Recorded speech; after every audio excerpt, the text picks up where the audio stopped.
Welcome back to Pepper School here at the Garden of Apologies in Lebanon, Ontario, Canada.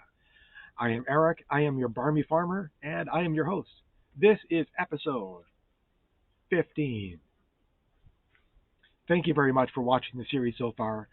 I hope you're having as much fun as I am, exploring the various peppers here I'm growing.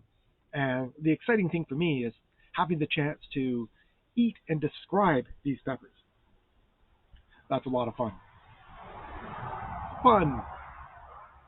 So for today, the hottest episode so far, it comes just at the close of our summer. We've had a particularly rainy summer, but we've had a late frost, or so far late frost. It's October 5th as I'm filming this today. We've had a bit of a heat wave at the beginning of October where we've had some uncharacteristic summer weather for about a week. We're hitting rain this afternoon sometime around dinner time, and then we're dropping into the cold. So when I'm done this video, I'm going to get back out over there into the field and pull out as many peppers as I can.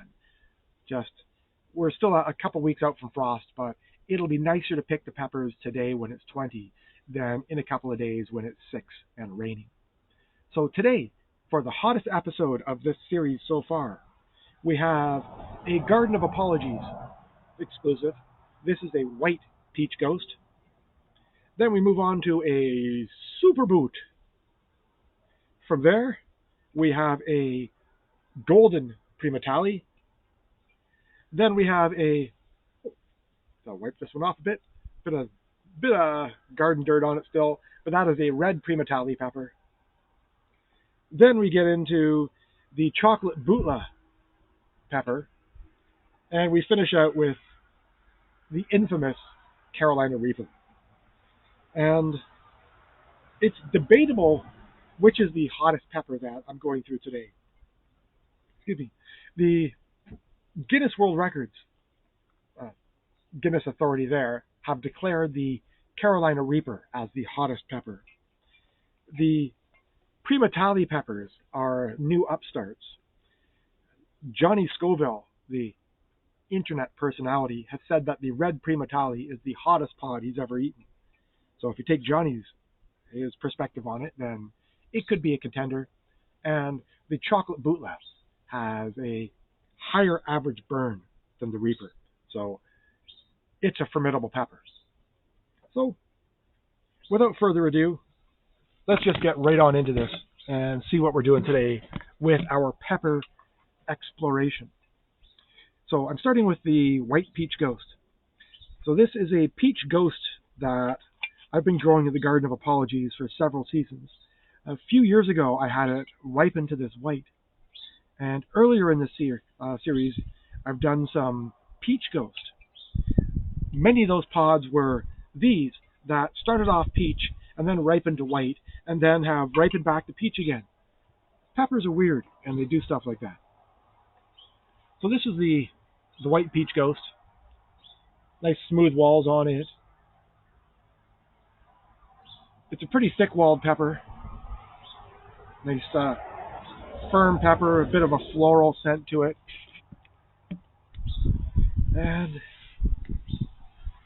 again, this is one of my own peppers I've been growing for a few years. It's been used in things like squall, my underappreciated white hot sauce.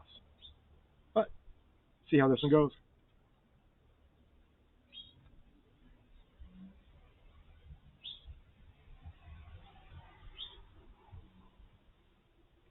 There's that opening fruitiness that I'm expecting from this kind of pod. The white pods like this, they often have kind of a faint apple flavor, maybe a hint of a honeydew melon. I've got a bit of that here as well. It's a nice, crispy, juicy pepper. A decent heat to it. That's why I keep growing it. Awesome. Into the Super Bhut. This I got from White Hot Peppers down in Illinois. It's a red ghost. So the only real difference between this and a regular red ghost is the size of the pod. That's how big it is. It's a big red ghost pod. That's why it's a Super Bhut. Be clear. It's a Super Bhut. It's not an oot that has been rated superb. It is a Super Bhut. Jolikia, to be fact. To be technically correct. And technically correct is always the best type of correct. But let's finish cutting this pot open. So we can see the superb innards of the Super Bhut. And there we go. Just like the other ghost peppers we've looked at. A little gnarly, long stripe of pith down the center. Got a bit of capsaicin oil forming in there, cooling up just a little bit. Very floral ghost peppers. Got a good floral on it. And because I know what's coming next, I'm having a small piece.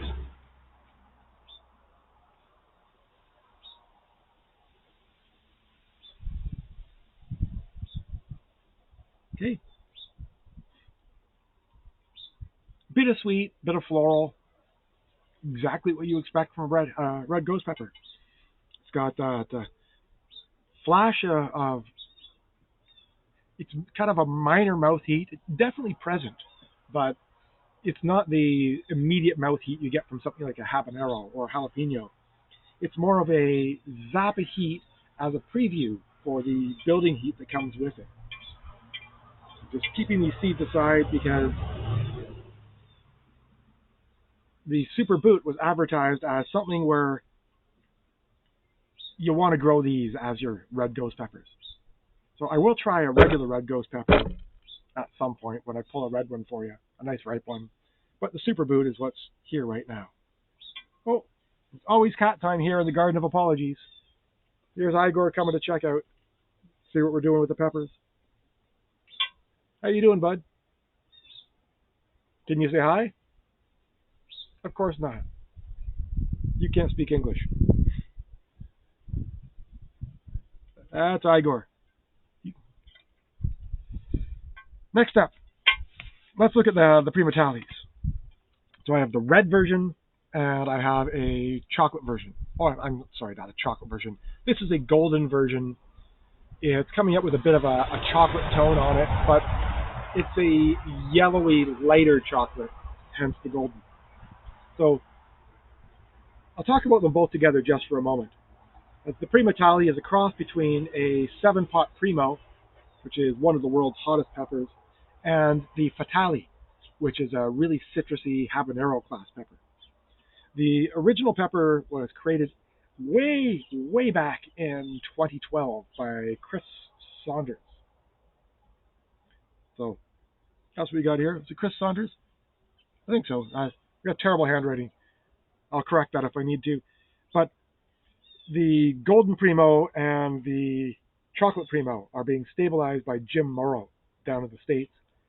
Jim Duffy has recently done a post saying that he doesn't think that the Golden Primo or Chocolate Primo are actual Primotalii cultivars.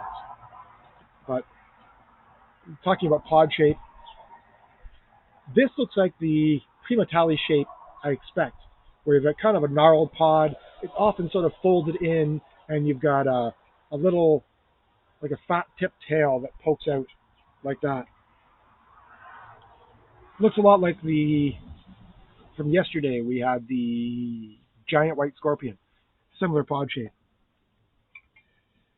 I don't know which one of these is going to be hotter, so let's just jump into it. I'll try the red Primotalii first. Here's what we got. I'll just get right into both of them. So red Primotalii.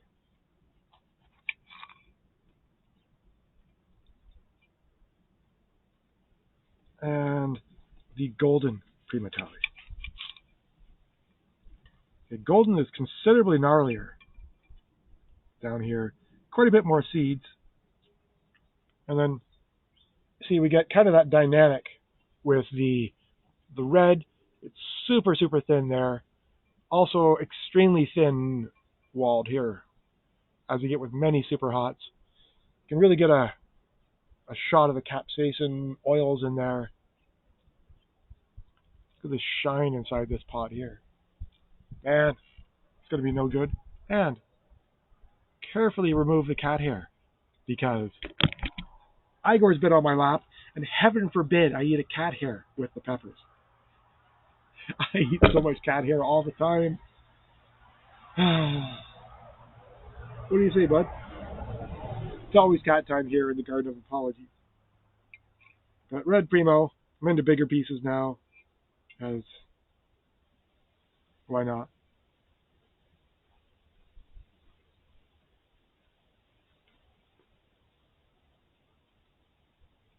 Very sweet. Oh, oh, oh, oh, that floral. Ooh, oh my goodness. Oh.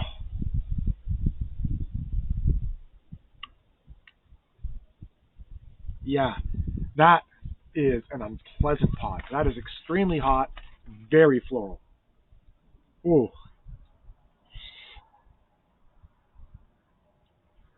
tastes like perfume. Just that little hint of sweetness at the front, and then bam, a mouthful of old lady perfume.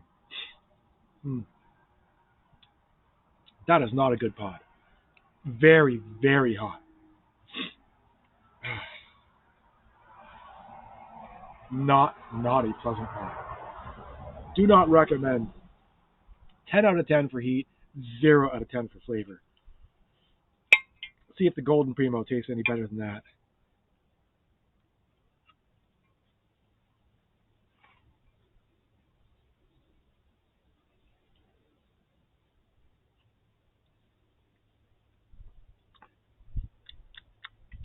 Nope, doesn't taste any better. It's the same kind of the acrid floral flavor without that start of the sweetness that you get on the red pod. The golden pod just starts right off with that immediate heat.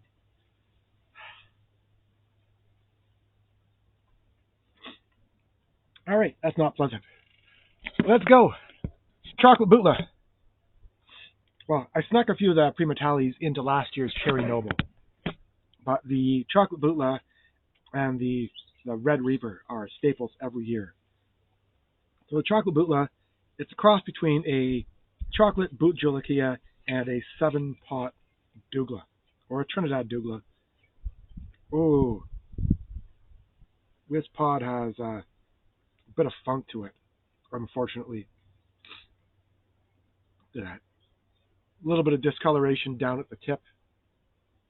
You get the general premise of what's going on in there, but yeah, this is no good. See, some kind of a breach on the pod there, and I've got a bunch of funkiness down at the tip. Not good stuff. Oh, that is it's a very earthy smell. So, understandably, with that hidden blemish, it's hard to tell, especially on a chocolate pod. But it looks like there may have been a point of entry around here, where something got in here. There's some kind of a breach in the pod, a bit of mold in there. So that's not a useful pod. I might be able to salvage some seeds from it, but yeah, you can see a bit of tarnish on the pod there and up here. It's not going to be something I can cook with. But this isn't a cooking show. This is a pepper show. So I have a little chunk out of the corner up here where it's safe-ish. And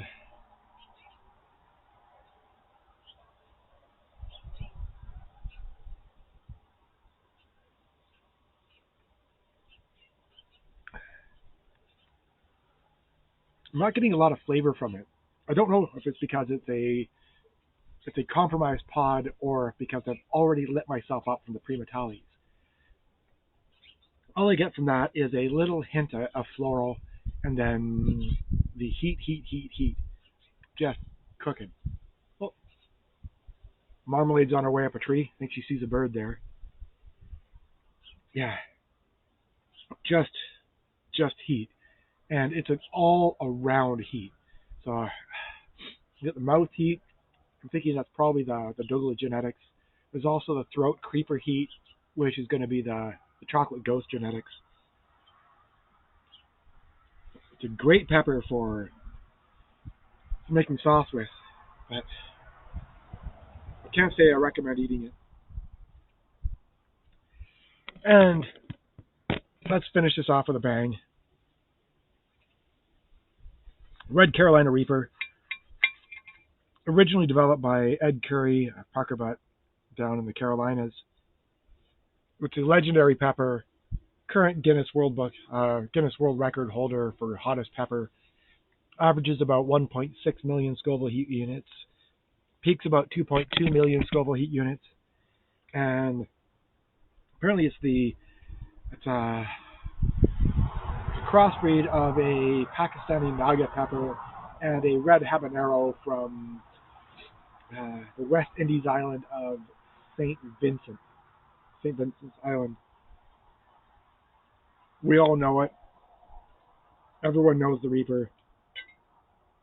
Mike Jack can eat a couple hundred of them. At least 100 as a speed record, 135 in total, 50 as a speed record. I'm just going to eat a piece because they're advertised as being sweet and fruity, but I don't find that. I think Reapers are more floral and acrid, and they taste like a red Super High.